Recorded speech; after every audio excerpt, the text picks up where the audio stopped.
Yun, doon tayo galing. Doon tayo tumawid sa Barangay Punglo papuntang Dipukaw at lumabas tayo ng Barangay Dikildit. At ito na yung pinaka second part ng ating moto adventure. At nandito na tayo ngayon sa bayan ng Maria Aurora. Welcome to Maria Aurora. Yan, dito yung pabalik ng papuntang Pantabangan.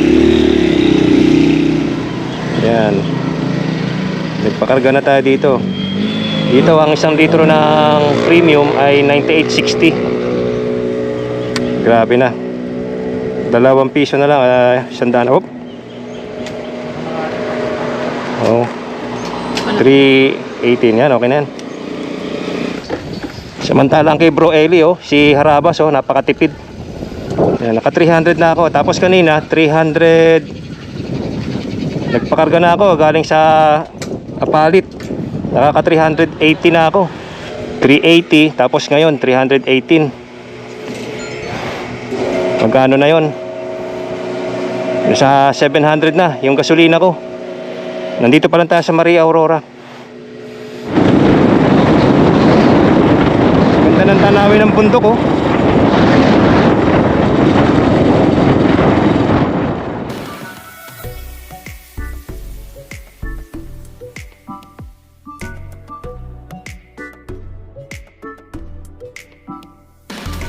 Ang kasaysayan ng Dipakulaw, Aurora ay nagsimula sa pagiging isang maliit na pamayanan hanggang sa naging isang ganap na bayan. Bago pa dumating ang mga dayuhan, ang lugar ay orihinal na pinaninirahan ng mga katutubong dumagat akta. Sila ay naninirahan sa tabi ng mga ilog at kagubatan at umaasa sa pangingisda at pangangaso. Ang Dipakulaw ay dating bahagi o baryo ng Baler. Noong November 27, 1950, opisyal itong naging isang hiwalay na munisipalidad ng Quezon na noon ay sakop pa ng Aurora sa ilalim ng Executive Order No. 375. Sinasabing ang pangalan Dipakulaw ay hango sa mga salitang Dipa at Kulaw na ang ibig sabihin ay lugar ng kawayan sa lokal na dialekto. Ngayon, ang Dipakulaw ay isang ika-4 na klaseng bayan na binubuo ng 25 barangay at kilala ito sa mga nagagandahang baybayin at likas na yaman.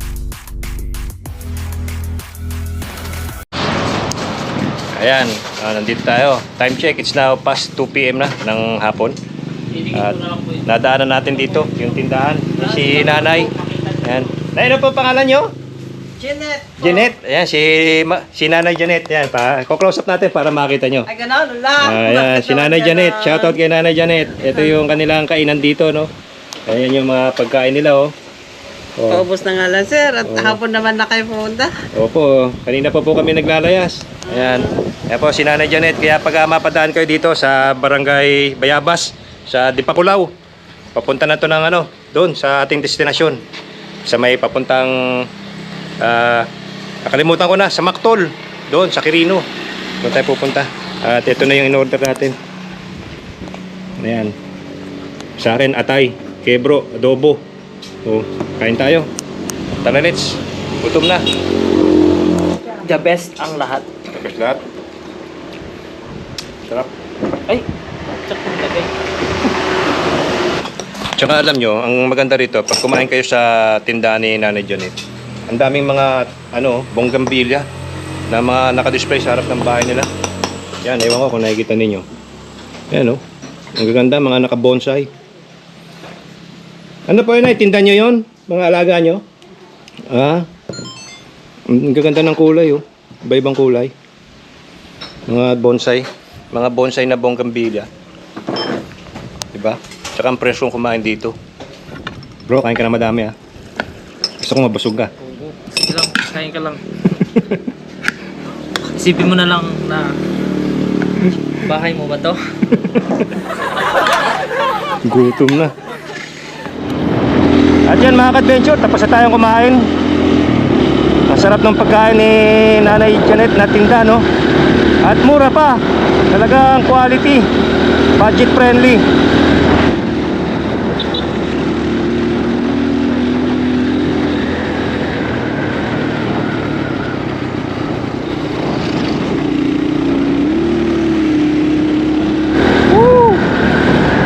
konti lang ang bumibiyahe. Napakamahal kasi ng gasolina eh, kaya talagang napipigilan yung mga iba na mamasyal. Kaysa nga naman magsayang ng pera, yung iba nasa bahay na lang. Yan, dito na tayo, kakaliwa na tayo. Sa kanan, yan yung papuntang Sabang. Uy, mas mababa pa yung gasolina rito, 95.80 lang yung premium.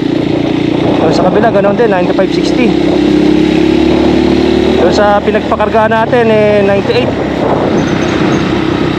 Thank you, come again, Barangay North Poblacion. Ito talaga yung makikita yung vibes dito sa Aurora. Napakaraming puno ng buko. Yan talaga yung mararamdaman nyo dito. Yan ang vibes ng Aurora Province. Maraming puno ng buko. Yan, kita nyo naman yung mga bundok na yan. Yan ang papanikin natin sa daan na to. Yan mga bundok na yan, papunta doon sa Nagtipunan. Ganda ng mga bundok. Grabe, tataas ng mga bundok na yan.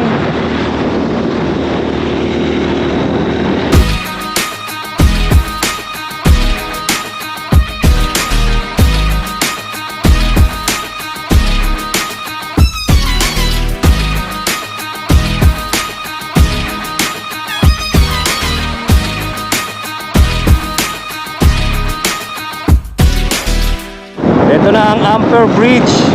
Ganda ro, no? Oh, ang ganda ng dagat, oh. Kulay blue. Napakaganda. Sobrang solid. Ang ganda ng dagat, bro, no? Nakaka-inlove. Nandito na tayo ngayon sa pinakasikat na Ampere Beach. At ito yung update natin sa inyo, mga ka-adventure. I love Ampere. At ito yung napakaganda, yung pinaka-iconic na lugar dito sa Ampere Beach. Ganda talaga, oh. Kita nyo naman, panalong panalo. Naayos na pala yung dito na sirang daan. Ayan, ginagawa na nila. Ayun na yun, na-repair na nila yung nasirang daan. Hanggang doon, no? Panalo. Ang ganda ng view ng dagat, oh. Nakaka-relax, mga ka-adventure.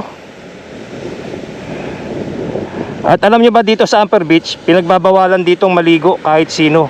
Kahit ang mga lokal, hindi naliligo rito. Kasi marami ritong namamatay dahil hindi suitable, hindi advisable sa mga swimmers ang kondisyon ng dalampasigan dyan. Kaya no swimming allowed.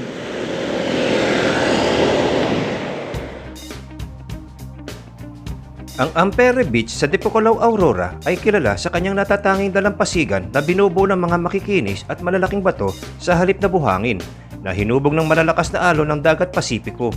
Ito ay dating tirahan ng mga dumagat agta at ang lugar ay naging pamayanan ng mga Ilocano at Tagalog migrants mula noong 1921. Ang dalampasigan ay tinatawag ding Bunga Point o Ampere Point. Ayon sa lokal na kaalaman, ginagamit ng mga residente ang Ocotan Cave sa lugar upang hulaan ang panahon. Ang tindi ng pagsabog ng alon sa kuweba ay nagpapahiwatig ng kalakasan ng paparating na bagyo. Ang mga bato rito ay hinubog ng Pacific Ocean sa mahabang panahon. Kilala ito sa napakalakas na alon na nagpapahirap sa paglangoy ngunit nagbibigay ng dramatikong tanawin, lalo na sa pagsikat ng araw. Ang lugar ay nananatiling isa sa pangunahing atraksyon sa Dipocolaw, Aurora dahil sa natural na ganda nito.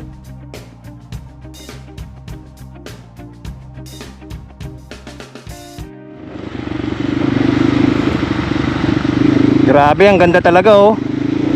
At ito na ngayon yung pinaka-update sa nasirang kalsada. Na-repair na rin pala. Nagawa na rin yung pinaka mga barikada rito. At nandun yung pinakamalaking na damage na kalsada, Yun, nagawa na.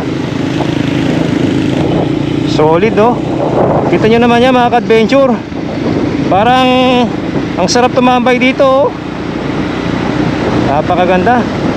Tapos makikita nyo rito, ang lalaki ng mga bato, oh. Daming panghilod. Kaya bawal maligo dyan eh. Ang lakas kasi ng alon. Grabe, ang ganda oh. Asul na asul ang dagat.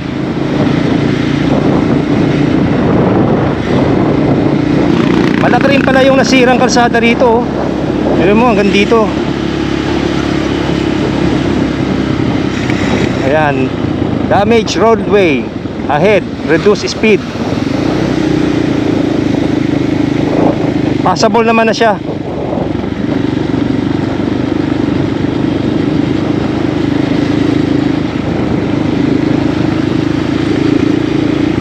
Yan na yung pinaka-update ko sa inyo mga ka-adventure.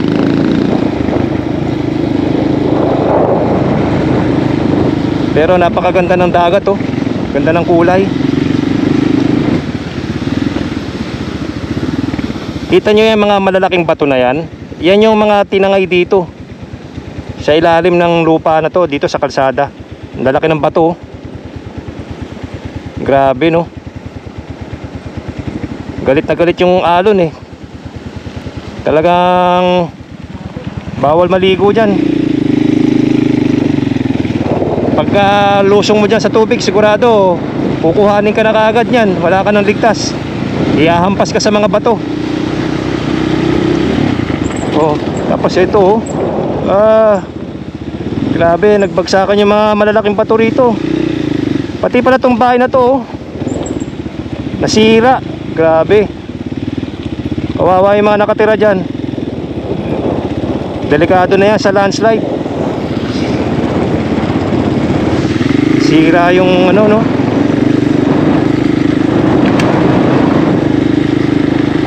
Yan ang naging damage nung nakaraang bagyo last year. Bagyong Yuan.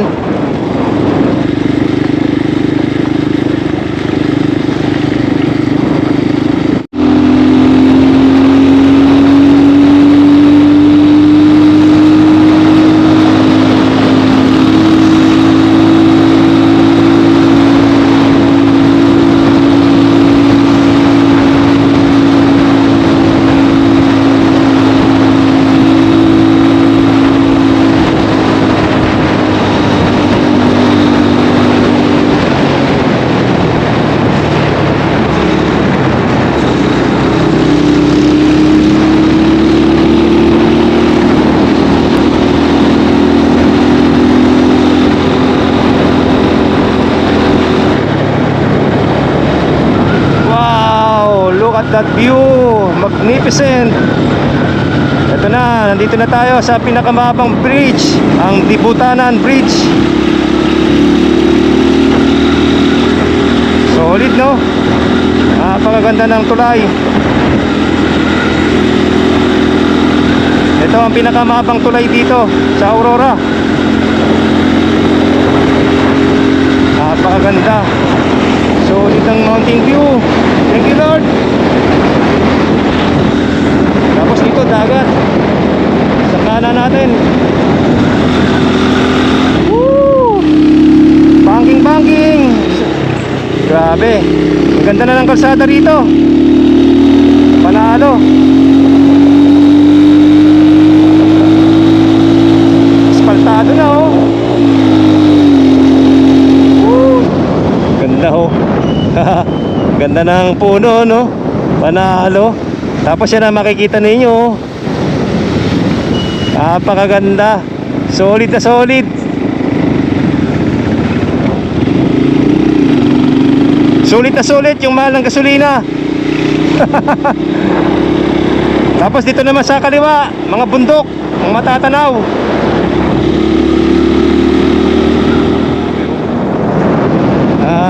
Sarap mag road trip kapag talaga ganito yung madadaanan mo. Napakaganda oh. Diba? Solid oh. Ayan, first time ni Bro Eli magpunta rito. Talagang nag-enjoy kami parehas eh.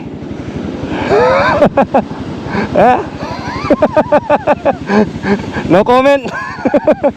Ganda oh. Busog na busog yung mata namin eh. Grabe, ang ganda. Teka, pagtuloy tayo sa ating adventure. Malayo-layo pa. Time check, it's now 4:07 ng hapon. Malayo pa tayo. Hi, Doggy. Pati pala tong lugar na to, nasira din pala yung kalsada rito. Ayan, oh. Thank you po. Nasira din pala to, naapektuhan din. Akala ko doon lang sa may Ampere ang nasira yung daan. Pati rin pala dyan. Ang laki pala ng damage na kalsada rito.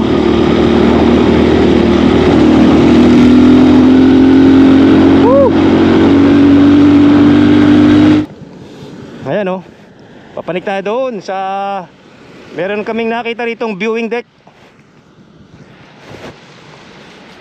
Pakikita lang natin sa inyo kung ano yung matatanaw rito. Oh.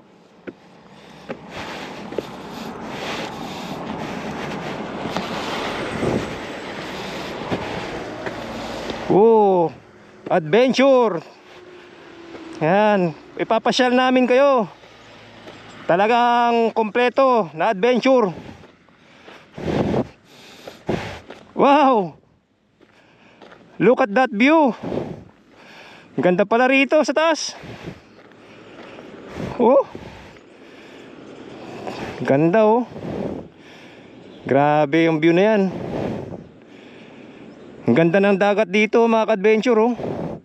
Dito marami ng magandang ano dito, mga beaches. Grabe yung daan, oh. Bitukang manok, oh. Kurba-kurbada. At malayo-layo pa tayo. Doon sa pinaka-junction, sa Dinadyawan. Kakaliwa na tayo dyan. Papanikin natin yung mga bundok na yan. Papunta sa Madela, patagos ng Quirino. Doon sa kabila, meron pang ano nga doon, oh. May viewing deck doon, oh. Siguro private property yun. Ang ganda ng pwesto, oh. Bagong gawa lang, eh. Ganda. At yan, mga ka-adventure, nandito na tayo ngayon sa Barangay Dinadyawan, ang pinaka beach haven ng Aurora. Dami na rito mga resort.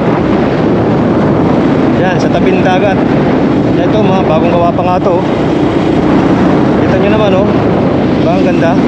Nasira pala to. Sira ng bagyo. Yan, oh. Pero rin pala mga beach resort na nasalanta ng bagyo.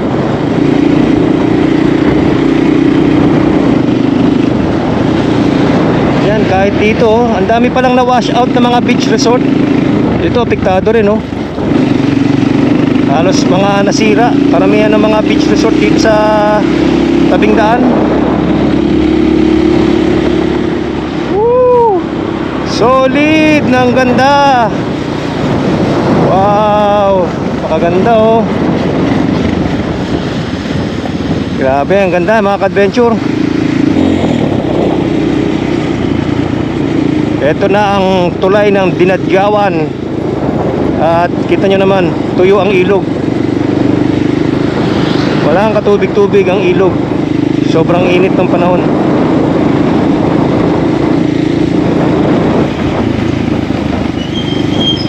Yan, eh. Ito yung pinaka-pamilyang bayan. Ito na yung pinaka-pamilyang bayan ng Dinadyawan. Parang laging piyesta rito, eh. Yan, oh, Dinadyawan Public Market. Yan, mga ka-adventure. 217. Ayan. Nagpakarga tayo dito ulit. 217. Di bale, 2 litro lang yon. 2.19 liters. Ang 1 litro 99 ng premium. Grabe, no? 2 litro lang. Di bale, nakakaano na ako, 1,000 na ako ng gasolina. Nagagas kong 1,000 pesos na. Dito pa lang, di pa tayo nakakarating doon sa pinupunta natin. At malayo-layo pa yon. Siguro makaka 2.5 tayo gasolina, balikan. Yan na, lumuwag na tong side mirror natin, oh. Pagod na sa biyahe. Time check, it's now 4:43. At late na. Ginabi na kami.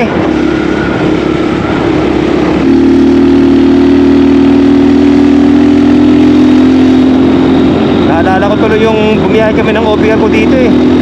Hindi ko makakalimutan tong daan na to. Napaka-solid ng inabot namin dito.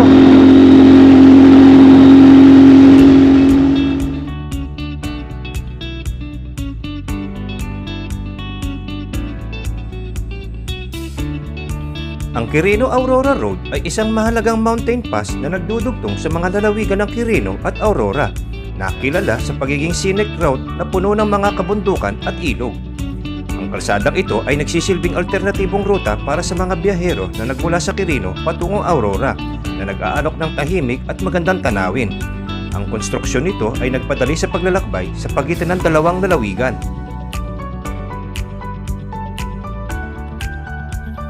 Ang kalsada ay kilala sa pagiging liko-liko at nasa gitna ng kalikasan, na dinadayo para sa mga road trip.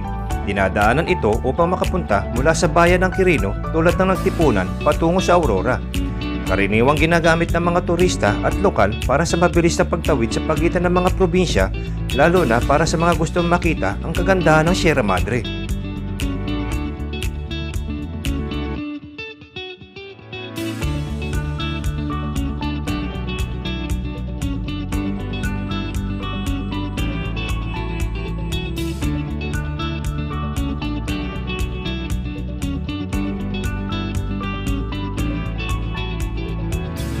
Grabe dito oh, sa tabi ng daan oh. Kita ninyo. Oh, ang lalim oh. Kung nakikita ninyo diyan. Bangin na dito pala. Kaya pala naglalagay sila dito ng barrier. Yan, yung metal wire. Pinaka protection slope. Yan oh, bagong gawa tong gilid na to. Kasi gumuguho dito eh. At doon pa tayo. Nakita nyo naman sa aerial shot ano. Grabe yung dinaanan natin. Napakahaba. Only banking. Hey bro, what's up? Nag-enjoy ka ba? Sarap kasama sa adventure na ito eh, oh. Walang reklamo. Oh, talaga naman banding eh. Alright, let's go. Malayo-layo pa tayo. Bagong gawa pala to. Siguro nasira. Bagong gawa. Etos dito, bagong ano rin to oh. Grabe, lumalamig na rito. Malamig na ng simoy ng hangin.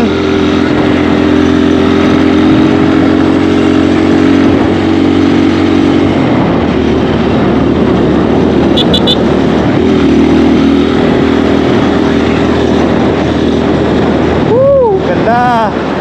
Ganda oh. Kita nyo naman. Epic no? Grabe, epic. Yan ang Big C. Grabe. Time check, it's now 5:10 ng hapon. At mabilis yung pagdilim dito kasi nandito na tayo sa may bundok. Sa bundukin ng Sierra Madre. At napagkasunduan na namin ni Bro Eli na kahit gabi na kami, basta makarating na kami doon sa Quirino, diretsuhin na namin to. Kaya i-update ko na lang kayo kung ano man yung matadaanan natin dito na pwede kong ma-share sa inyo no. Medyo malayo-layo pa eh. Napakasarap dumaan dito mga ka-adventure oh. Naalala ko tuloy OPR ko, namimiss ko tuloy.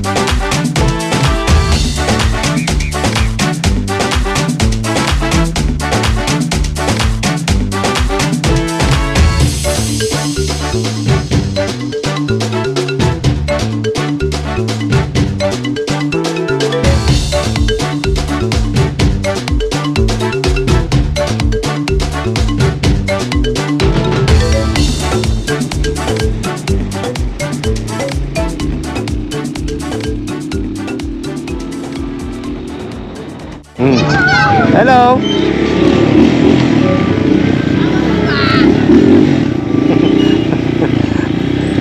Hello po. Sir, kata po sir. May kirana po sir.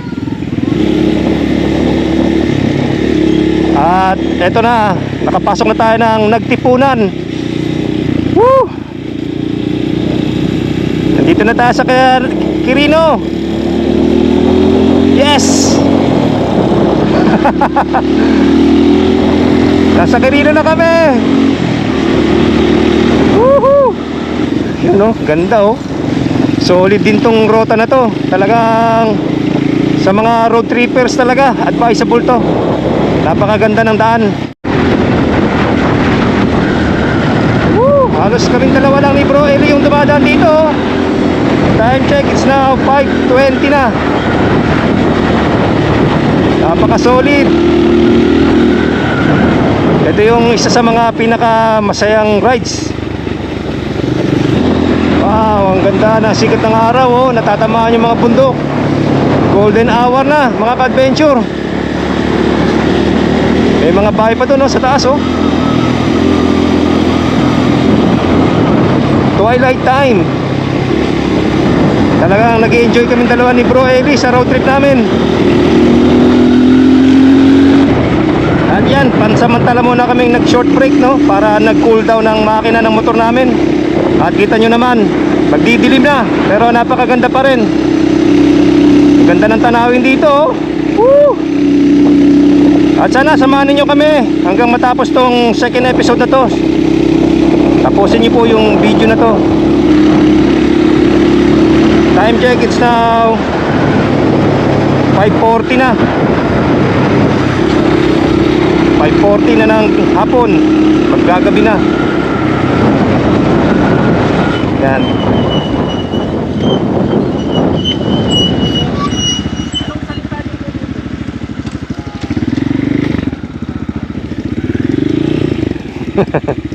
Hello.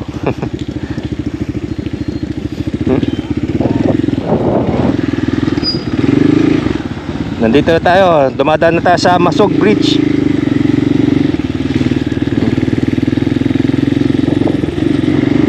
Nakakatawa yun. May mga katutubo rito, mga nakatira. Isang community ng katutubo. Talagang pag nakakita sila ng mga outsider, nginingitian nila eh. Ganyan sila ka-welcome.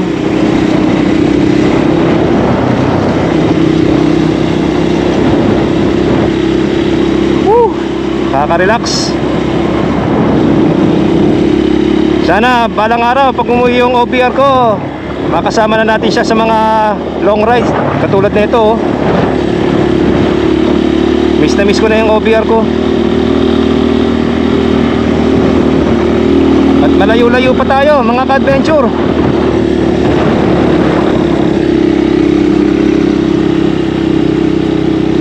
Oh, ang ganda oh mga ka-adventure oh. Sumili pa yung haring araw bago siya tuluyang lumubog. Nagpaalam po na sa atin. Ayan, ang ganda ng view. Bira ka makakita ng ganyang eksena na lumulubog yung araw sa bundok.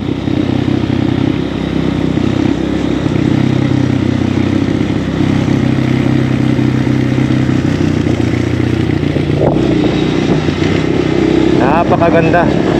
Ang ganda talaga ng likha ng Diyos.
Yan mga ka-adventure, nandito na tayo sa Barangay Disimungal. At kakaliwa na tayo rito. Ito na. Pupunta na tayo rito. At ito na yung daan papunta sa Nagtipunan. Sa kaliwa.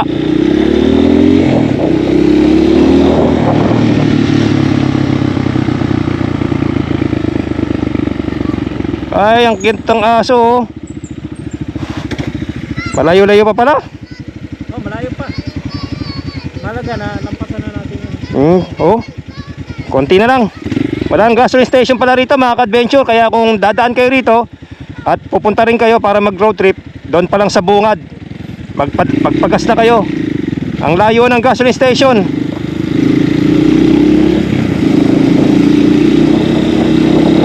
Wow, dito pala, maganda na pala oh. Diretso tayo sa ating paglalakbay. Time check, it's now exactly 6 o'clock ng gabi. Malayo-layo pa. Pero nag-enjoy talaga ako rito. Ang sarap mag road trip.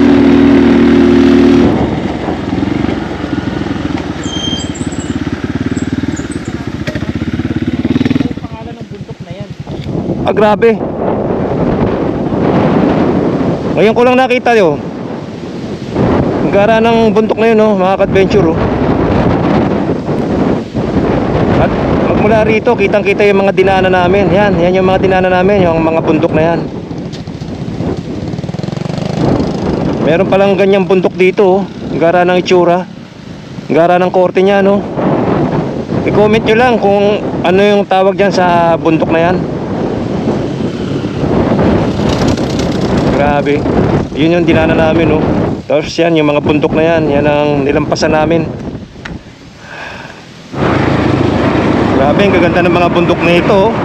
Madilim na, ewan ko lang kung nakikita niyo sa video mga ka-adventure.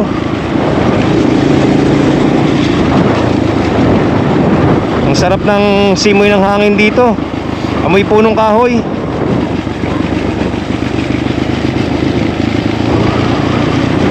Yan mga ka-adventure, ewan ko kung nakikita nyo pa kasi madilim na no.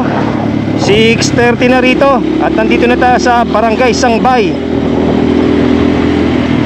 Sangbay, Nagtipunan, Quirino.